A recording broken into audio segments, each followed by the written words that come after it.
प्राण की श्री महाराज घनानंद जी आए और देखा रोज ब्रजमंडल पर उत्पात होता है।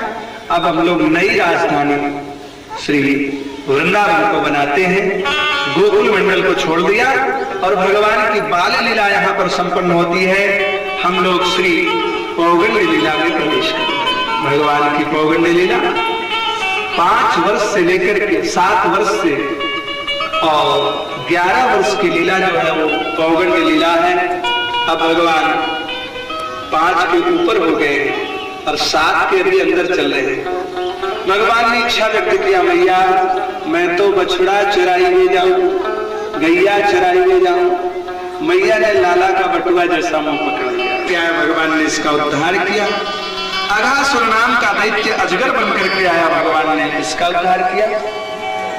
और एक दिन भगवान ने नियम बनाया, फिर क्या जमुना की रेत खाएंगे, घर से भोजन नहीं आएगा। अरे भगवान ने कहा भोजन आएगा लेकिन व्यक्तिगत नहीं, सामूहिक। क्या मतलब? बोले जो दाल ले आएगा वो दाल ले आएगा, जो अचार ले आएगा अचार ले आएगा, जो दही ले आएगा दही ले आएगा। सबने निश्चित कर लिया। सब घरों से बच्चे अपने अपने सिर पे लाद लाद करके सामान लेके आ रहे हैं।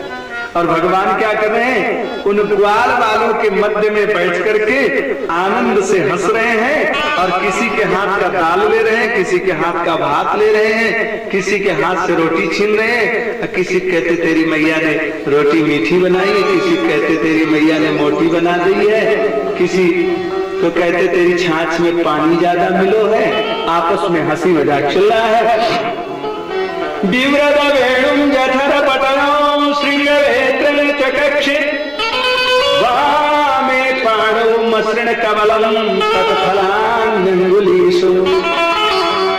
तिष्ठन मध्ये स्वपरिसुहृदो हाशयन्नर्मभिस्वैः स्वर्गे लोके मिशत गुजे यज्ञ भुगबाल केली। भगवान बाल केली चल रहे, बालक जैसी लीला कर रहे। ब्रह्मा को पता चल गया। क्या बोले, आजकल वृंदावन में कोई भगवान पैदा हो गया। चलो देखते हैं असली है कि नकली। और ठाकुर जी की परीक्षा लेने ब्रह्मा जी चले आए और बछड़े जो दूर चल रहे थे उन सब बछड़ों को पकड़ा और पकड़ करके गुफा में बंद कर दिया। बछड़े लौट रहे हैं, बालक लौट रहे हैं। भगवान ने वेणु निनाद किया, फिर भी जब कोई नहीं आया तो भगवान समझ गए कोई खास बात। और दृष्टि लगाए, बेटा जी आपकी करतूत चल रही है। ब्रह्मा तुम्हारी लीला। ब्रह्मा को भगवान को जूठा खाते देख करके ब्रह्मा को आश्चर्य हुआ।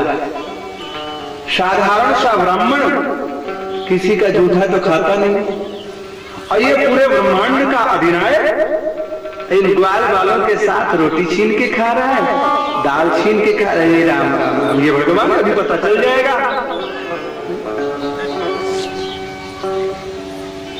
अब तो महाराज भगवान ने तुरंत अपनी मना संकल्प से जिस ढंग से बछड़े थे उतने ही बछड़े बनाए, वैसे स्वभाव बनाया।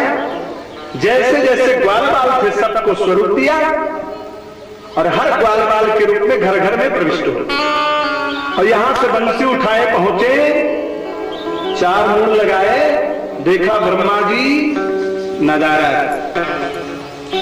सेवकों ने कहा आइए महाराज, बड़ी कृपा किया, आप कल गए तो आज लौट पाए। भगवान ने कहा सुनो, आजकल कलयुग आ रहा है, डुप्लीकेटी बहुत चल रही है। ब्रह्मा जी तो सोते हो गया काम तमाम, चले। और जैसे पहुंचे सेवकों ने देखा ब्रह्मा आ रहे, तगड़ी निगाह चल रही, तड़ातड़ लाठी। अरे मैं ब्रह्मा, बोले कुछ नहीं, बदमाश कहेगा डुप्लीकेट, असली ब्रह्मा मेरे बैठे, तू कहां से आ गया? लगाए 200 लाठी। ब्रह्मा लौटे नीचे देखे तो भगवान की वही लीला चल रही। उसी ढंग से भगवान सबके साथ खेल रहे हैं, नाच रहे हैं, गा रहे हैं, खा रहे हैं, मुस्कुरा रहे हैं। और एक और आश्चर्य विस्फारित घटना घटवा दिया। रमाकांत पांडे जी को बुलाया, कहा ज्योतिषी साहब आप ऐसी भविष्यवाणी कर दो कि जा ग्वालन को अपनी छोरियन के ब्याह करने हो, या वर्ष में कर लेने, 12 साल अब ब्याह के जो भी नहीं पाए पड़ेगा। अब जितनी गोपियां और उनके पिता सबका विवाह घर घर में बने कृष्ण के साथ कर दिया। अब ब्रह्मा जी की तो स्थिति विचित्र, ऊपर जाए तो हुरे जाए और नीचे जाए तो थुरे जाए। अब न नीचे न ऊपर बेचारे अधर में फंसे लटक रहे हैं, फंसे पड़े हैं, समस्या चल रही है। हार गए ब्रह्मा और आ गए भगवान के चरणों में और फिर तो अस्तमन किया।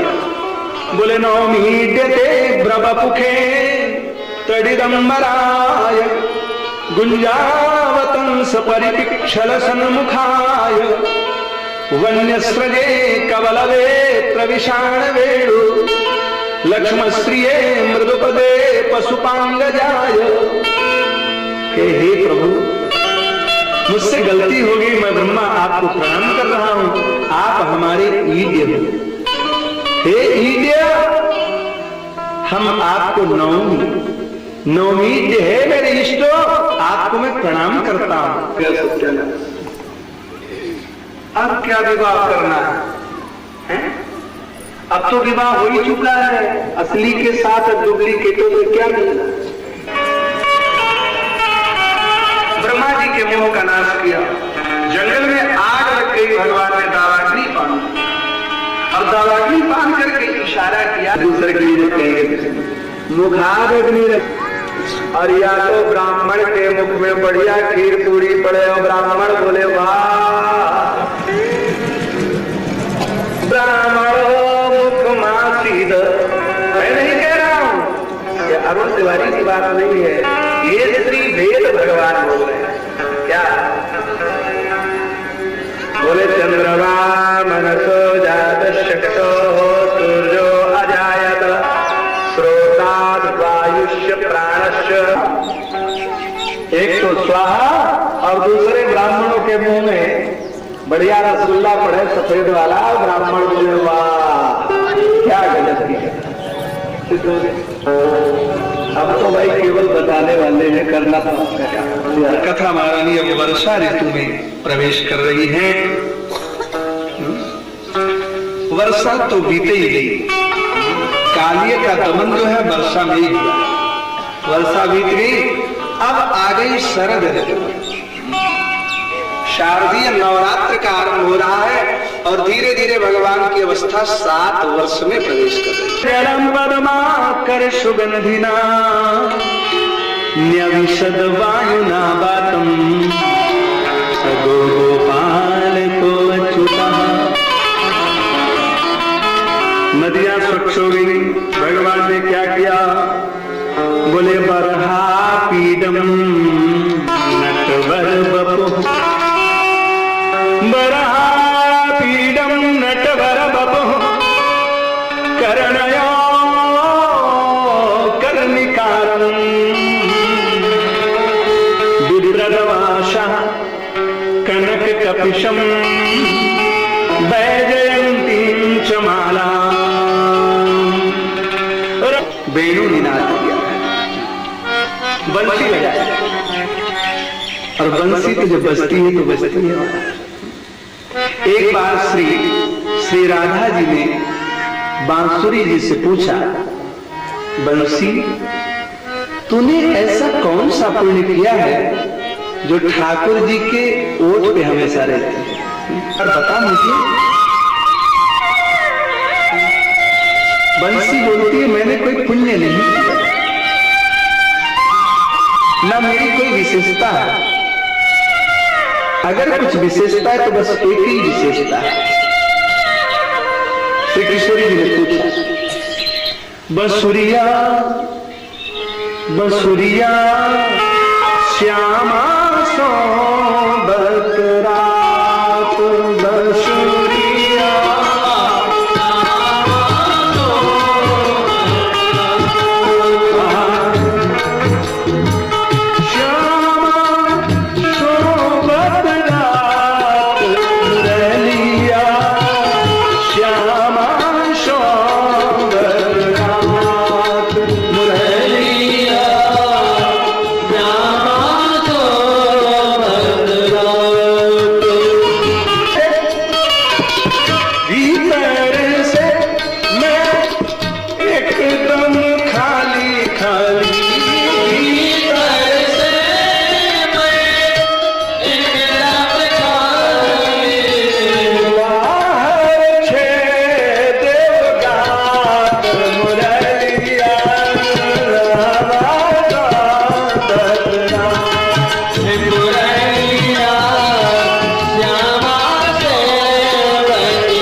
इसमें तो सांस श्याम सुंदर की बह रही।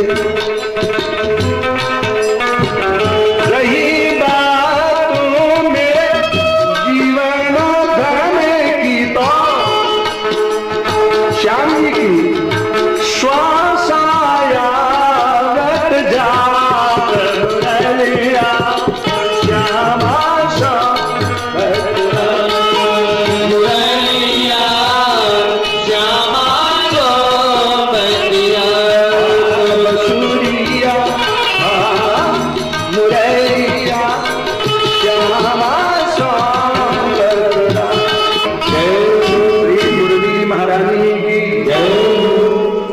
बांसुरी बजाई आज, बांसुरी बज गई, बांसुरी बजाई आज रंग से मुरारी, बांसुरी बजाई आज रंग से मुरारी, बांसुरी बांसुरी बांसुरी बजाई आज रंग से मुरारी। मैंने सुन रखा है कि किसी कृष्ण का जन्म हुआ, भगवान आए, चल करके जरा देखती हैं कैसे कितने सुंदर भगवान हैं। क्या हमारे पति से भी सुंदर हैं? क्या हमसे भी सुंदर हैं? और देवियां विमानारूढ़ होकर के देवलोक से इंद्र आदि पत्नियां आज श्री वृंदावन के पावन स्थल में प्रवेश कर रही है। गुरुदेव धर्म सम्राट शंकराचार्य से 90 घंटे श्रवण किया, 90 घंटे। एक कापी मेरी बहुत बड़ी सी बन गई थी जब मैं इसको श्रवण कर रहा था, और गिने चुने केवल 20 मंत्र हैं। सन 93 में जोधपुर की फलोदी तहसील के चातुर्मास 90 दिन का था, बीच में मलमास पड़ गया था, तो 90 घंटा एक क्रम से बोलते थे, और उस समय मैंने इसको पूरा लिखा था। अभिप्राय है कि 90 घंटा नहीं तो 90 मिनट नहीं तो 9 मिनट तो प्रणाम किए जा सकता है। दैव्यो विमान गतया स्मरणनुसारा भृत्य प्रसून कबरा मुमुहुर्विनीद्य गावस्य कृष्ण मुख निरगत गीतम पीयूष मुक्त भीत कर्णपुटैः पिबन्त्यः। विस्तार के लिए बांस की बंसी बनाई। जैसा बांस की बंसी क्यों बनाई?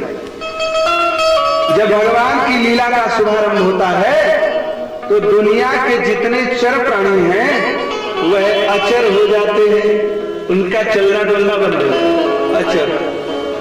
और जो अचर हैं पहाड़ आदि वह चर हो जाते हैं। ये भगवान के बंसी की विशेषता है, भगवान की लीला की विशेषता है। भगवान ने वेणुनिनाद किया, देवलोक से अप्सराएं देवांगनाएं आई हैं, वो सब जो चर थी वो अस्तब्ध हो गई। दैव्यो विमान गतया लेकिन स्मरण नशारा, और इतना नत हुई कि धृत्य प्रसून कबरा। जरा इस पक्षी को देखो, पूरा पक्षियों का राजा ही मानो बैठा है समूह लेकर के। हम लोग कितनी अभागी। देखो वेणु का क्या असर चल रहा है। गावस्य कृष्ण मुख निर्गत वेणु गीतो परिणाम बोले पीयूष मुक्त भित कर्ण पुटई पिबन्त्यः।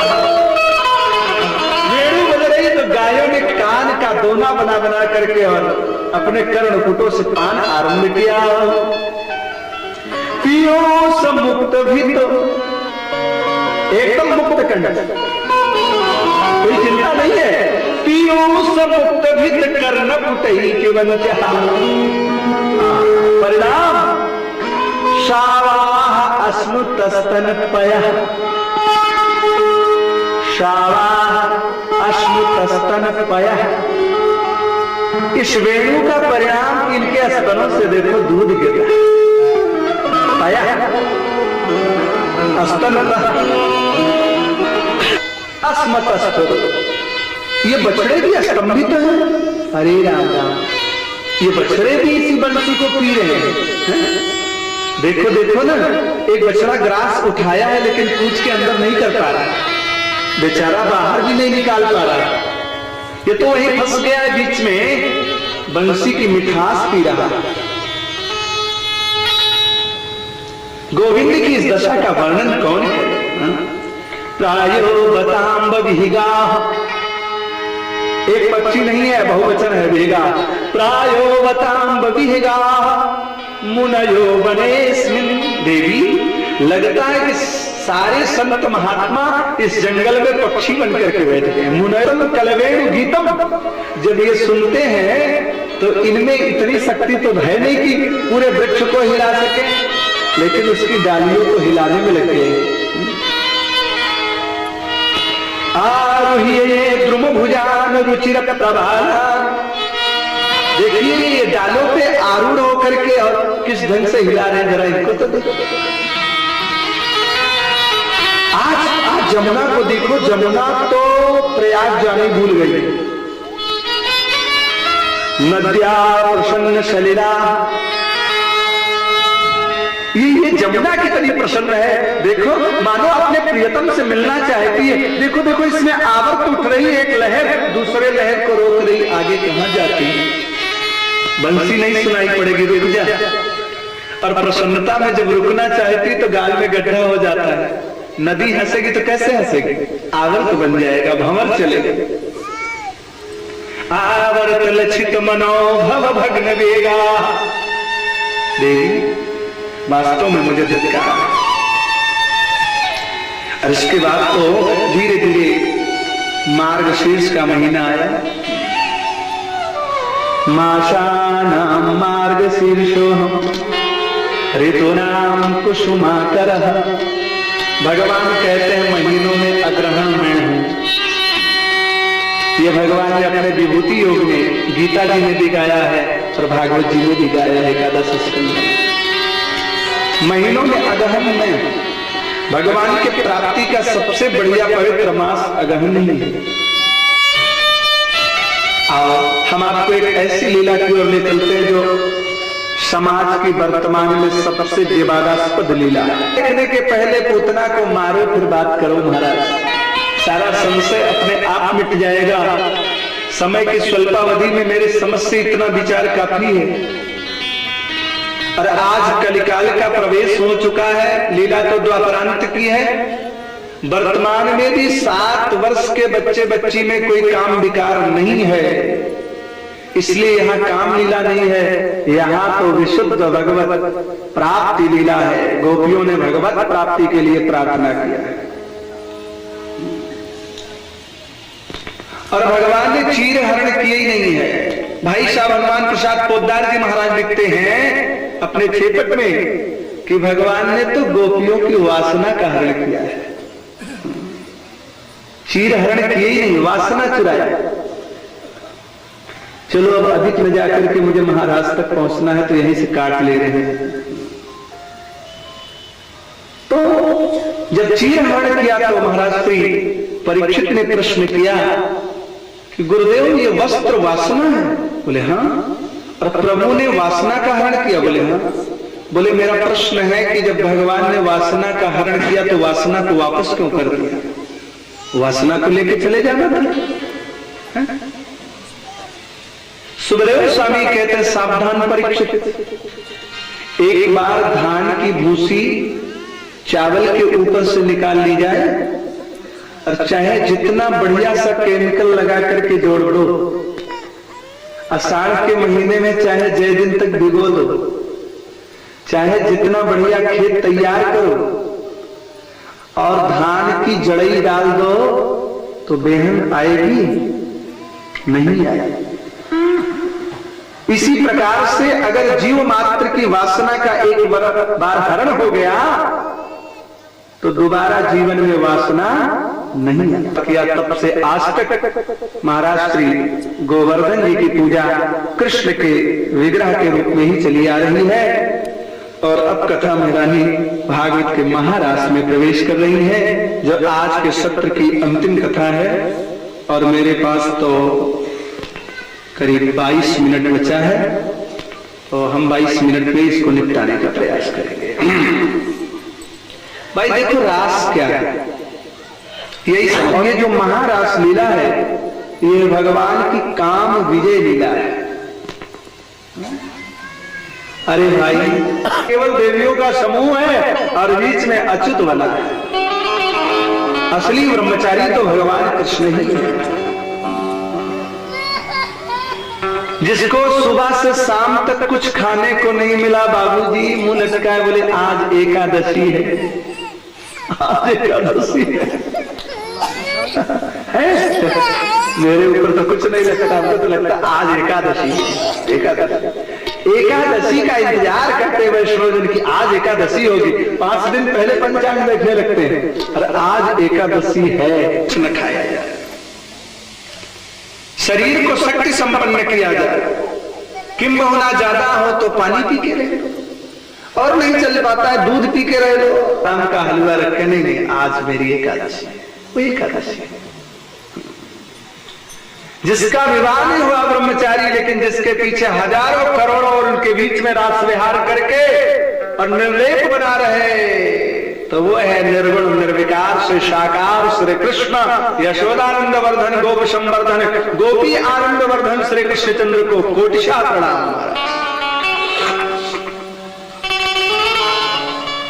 तो बाण, काम के 5 बाण हैं, रूप, रस, शब्द, स्पर्श और गंध। काम आता कैसे है?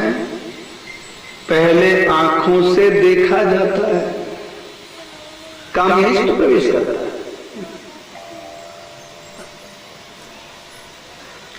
एक सज्जन थे, लेकिन जो पाया वो रोया नहीं। पीठ रोई नहीं, रोया कौन? जिसने देखा वही रोया, जिसने देखा वही रोया। तो गलती आरंभ में कहां से होती है? देखना तो ये है महाराज। तो काम का प्रवेश ही दर्शन से होता है। पंचबाणस्तु काम, रूप, रस, शब्द, स्पर्श और गंध। और इन सारे बाणों को परास्त किया गया है, यही काम दमन लीला, काम विजय लीला। रास किसको कहते हैं? बोले रस एव रासा। रस क्या है? इस जीवन में प्रेम का रस आ जाए वही रस है। रस एव रासा, जीवन का प्रेम जब भगवान से मिलने के लिए टपकने लगता है तो उसको कहते हैं रस, रस एव रासा। अथवा रसानाम समूह रासः, रसानाम श्री पवित्र भक्तानाम। जहां भगवान के परम प्रेमी पवित्र हजारों हजारों में भक्त इकट्ठा हो जाए, उस समूह को कहते हैं रास। जैसे हमारे गांव देहात में धान की पिटाई होती है, तो एक एक दाना गिरते गिरते जब इकट्ठा हो जाता है तो कहिए क्या है रमाकांत जी? रास। ये रास।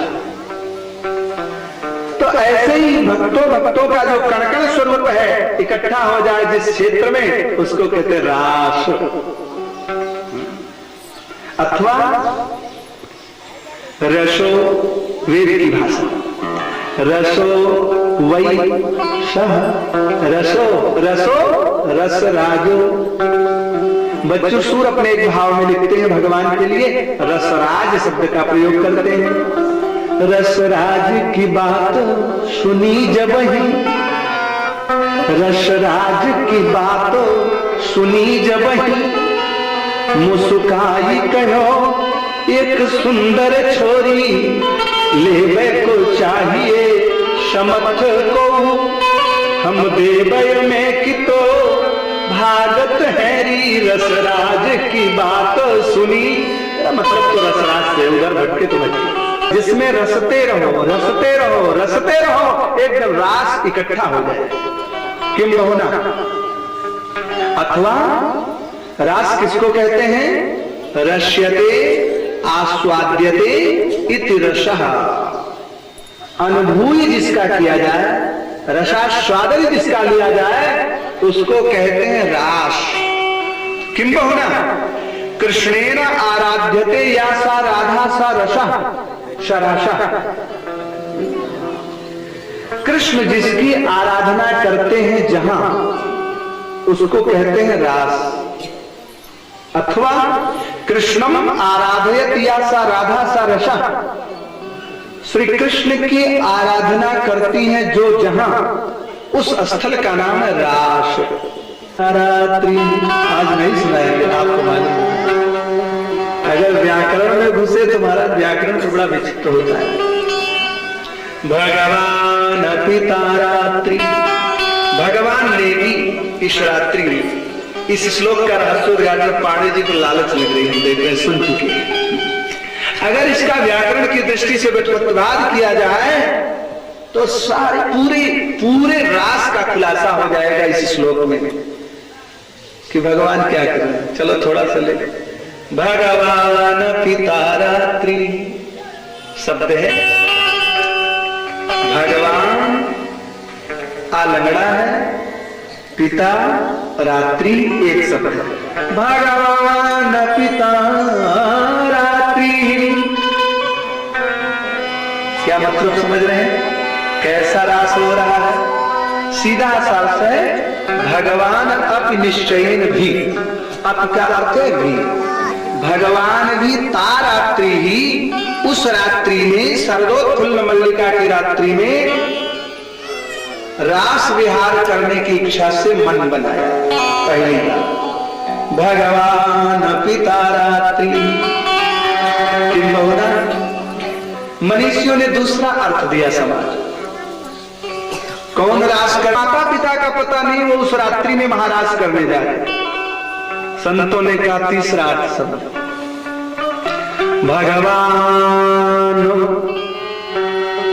नामे आकार जोड़ो, भगवान पिता रात्रि, ऐसे भगवान जो हम सब पिता, भगवान पिता रात्रि शरदोत्फुल्ल मल्लिका वीक्षरन्तुम मनश्चक्रे योग मायामुपाश्रितः।